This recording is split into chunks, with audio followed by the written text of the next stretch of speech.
afternoon, and thanks for joining us. I'm Judy Simpson. Vermont thrives on volunteers. Volunteers help support our schools and communities. They staff our food shelves and animal shelters, and they're part of our libraries, museums, and parks.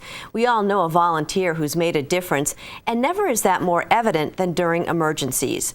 Vermont has about 3,000 certified EMS providers. Many of them are volunteers. We also have volunteers in the Medical Reserve Corps, known as MRC. Today we're going to focus on MRC volunteers and how they make a difference in our health, safety, and preparedness. Joining me now is Derek Pitts. Derek is the state coordinator of the Medical Reserve Corps. Thanks so much for being here today. Thanks for having me. So tell me about the Medical Reserve Corps. It's part of On Call for Vermont. What's that? Yeah, so On Call for Vermont is an effort by the Vermont Department of Health to recruit more volunteers for volunteer EMS, emergency medical services, and the MRC, Medical Reserve Corps. And so tell us about EMS. EMS are the people that respond to the 911 calls when you have a trauma or medical emergency. In Vermont, about 70% of the volunteers, 70% of the EMS agencies are either partially volunteer or fully staffed by volunteers. They answer about 70,000 EMS calls a year, and volunteers do that for no pay or just enough to get reimbursed for expenses. To get involved, to basically become an EMS provider, training can start at less than a 100-hour course to begin to learn how to do things, all the way up to paramedic school, which is a year-long training process. Wow. And so how about the Medical Reserve Corps? Yeah, so the Medical Reserve Corps is another part of the program. Medical Reserve Corps are community-level volunteer organizations that support health departments, hospitals, and their local communities. Members can volunteer as much time as they like on preparedness outreach, health and wellness activities, and or just be called in times of need to help with emergency responses like hospital medical surge or screening testing and passing out medical supplies and so forth. Do you have to have a medical background to take No, part? no, you don't. Anyone 18 and up can join either organization. Many people join with not much medical experience or background at all. They just want to help their neighbors out. And the MRC is made up of both medical and non-medical volunteers. Medical volunteers can serve up to their license level, while non-medical volunteers can help out with logistics, coordination, administrative work, and outreach activities. So you really don't need to have a particular skill. You just need to want to help people. Yes, exactly. And so talk a little bit about some of the training that goes into what the volunteers do. Yep. So volunteers basically get a lot of the training is basically kind of management and structural kind of training. So incident command structure. So they learn what roles they'll fill, how kind of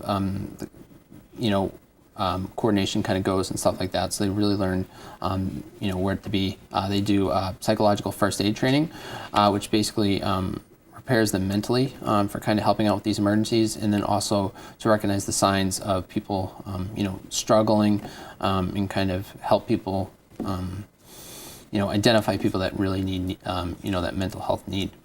How important is to have this kind of a structure in place when something happens?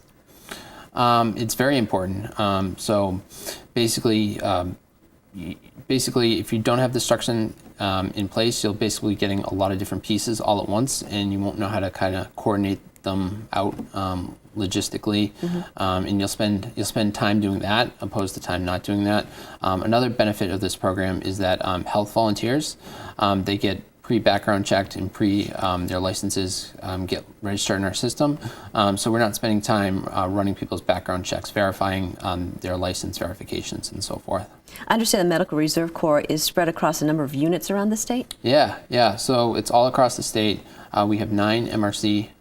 We now have 9 MRC units and about 340 volunteers. So it's and we're always hoping to get more volunteers. More folks that are interested in helping and so forth. Tell me a little bit about the time commitment for these folks, because I know that's a big concern for people when they think about volunteering, is how much time is it going to take? Yeah, for the MRC, people can volunteer as much time as they want. Only be basically called in times of need if they wish. But generally, units, they'll have about 2 or 3 activities per month, and volunteers can elect to, be it all of them or just a couple of them, or just, be called when needed. And it's also good, if you're a volunteer, to get this kind of training under your belt, because that's something you can even use on a resume. Exactly. You get a lot of beneficial training. A lot of the units offer CPR training. Folks are always kind of looking for that. There's lots of leadership training, so that's always a beneficial one as well. Terrific. Well, this is a good time to pass along the contact information for Vermont's Medical Reserve Corps. As Derek mentioned, you don't need to be a trained medical professional to volunteer. So to find out more, you can call the number on your screen. It's 802-863-7310, or you can check the website, oncallforvt.org. The number again is 863-7310, or the website is oncallvt.org. Joining me now are 2 of Vermont's Medical Reserve Corps volunteers. I want to welcome Dr. Ted Marcy and Helen Short. Thanks so much for being with us.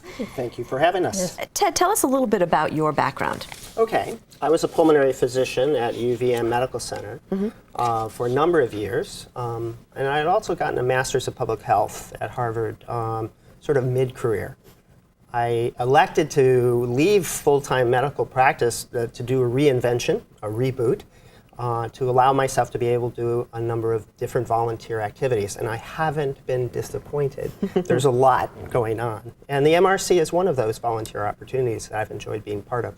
What are some of the things you've done so far? Well, the 2 actions that really were actual public health interventions was in 2012 there was a pertussis outbreak, and we did a mass immunization in Burlington. I was literally the sharp end of the needle. I did the immunizations, but there was a whole system of working people through that was really quite amazing, and it was nice to be part of a big team to make that happen. The second was when a primary school in the area, the staff and students had been exposed to somebody with active tuberculosis, and we had to do tuberculosis testing, and that involves doing a kind of a funky little test where you have to get a needle just underneath the dermis. And so I spent 2 days doing those testing in kids to adults, but again, as part of a big team that could make that happen. So it was very interesting exercises in public health. Perhaps just as important is participating in these drills or exercises, point of distribution of drugs. That was amazing. My hand hurt for a day afterwards. There was so much writing. But just to see the problems, and so we could do it better if we ever had such a thing. And then a mass casualty drill at the airport where an airplane crash. A simulation, A simulation. That was very helpful, again, in understanding what would take place and where the problems were. And Helen, what about your background? Okay, I'm a registered nurse, and I'm also an educator. And as being an educator has been very helpful for the Medical Reserve Corps because I teach first aid and CPR. I also do presentations to the community on secrets of survival, how to survive in place, shelter in place if there's like a flood or a blizzard or whatever. What do you need at home to do? And I've also taken part in several exercises. One that was fun, I'll put that in quotes, was there was a simulation that there was a tornado that hit a football stadium. 250 people were injured, just putting a big push on the hospital. So there's plans to set up small hospitals, med-surg hospitals, and the Medical Reserve Corps would help staff those, and we set them up. And so it was a matter of unloading cots from boxes that hadn't been opened yet, getting them open, getting IV poles up, getting the oxygen concentrators in. And it's really important that we practice this stuff so that when something actually happened, we could do it very, very quickly. I mean, everybody's been watching what's been happening weather-wise down south and the hurricane damage and so forth. How important is it to have these training Very important. happening? As a matter of fact, some of our members have actually gone to the south to help out at Red Cross shelters and stuff, so we can go across state lines. And so As retirees, what made you join the MRC, and why would you recommend that other folks do the same thing? I mean, you both have medical backgrounds, Right. but you don't necessarily. But we also need people to help carry, move supplies. I was at a national conference that said it takes 4 to 5 lay volunteers to support a medical volunteer. So No we kidding. really do need people. And we provide, there's core training for them. We provide first aid, CPR, mental health first aid, incident command. So they come in and we train them for what we need to do. And we practice these drills so they know their point, like the points of distribution, like Ted talked about. You know, we need people to move those products up, whether it be immunizations, whether it be antibiotics and stuff, get them up to the people who can distribute them. And how important is it? I know for you to be a volunteer is very important, but what do you get out of that? What do you tell people who are thinking about maybe volunteering for this? Well, you get a sense of meaning, of course, by being able to help other people. I think we all want to do that. I have gotten to meet some very interesting people who do different things than I do. But I have also learned things that I've been able to apply in different aspects. So Derek mentioned incident command structure. Well, I only learned that when I became an MRC volunteer and had to take the course that's on the FEMA website. But I used that knowledge to help put together a safety plan for our yacht club this past weekend when we put on a regatta. And I used incident command structure, and I defined roles, and we did a tabletop exercise, and all of that I learned by being part of the MRC. So it benefits me. And how about for you, Helen? I've had some wonderful opportunities. I've actually attended 2 national conferences in preparedness, and I really would like to make a plug for preparedness. If the community that's prepared, a household that's prepared, recovers better from an emergency. And in terms of being a volunteer, you know, I'm retired, I'm not dead. Clearly. Right, literally, right. And I think staying active and engaged helps, you know, keep you in better physical and emotional health. So there's really lots of benefits to being a volunteer. You know, you mentioned home preparedness. What are some key things that people at home should think about? Could you put your hands on a flashlight if the lights went out? Yes. Okay, that's very good. Lots of people can't. The other thing is having like 2 to 3 days of water on supply. Even if you're on a public water system, you don't know. Like Irene wiped out the public water supply in the community that my parents lived in, so they had no water. So you should have some water for flushing when necessary, as well as some drinking water. You should have food available that you can eat without much cooking. Things in the refrigerator are going to go bad within 4 hours. Your freezer, it depends how much you have in there. Having an emergency plan for where to go. And the other thing is, if you have to leave your home, to have 3 to 5 days of medicine put up so that you could just grab it, because people going to shelters without their medicine, and then their medical problem becomes worse. So you should have this ongoing, not necessarily wait till you see a forecast that says, uh-oh, a hurricane's heading our way. Exactly. Go kid, all set. All set. And so some final words on why you think the MRC is so important. If there is a disaster, the paid professionals at the Department of Health are not enough to be able to respond.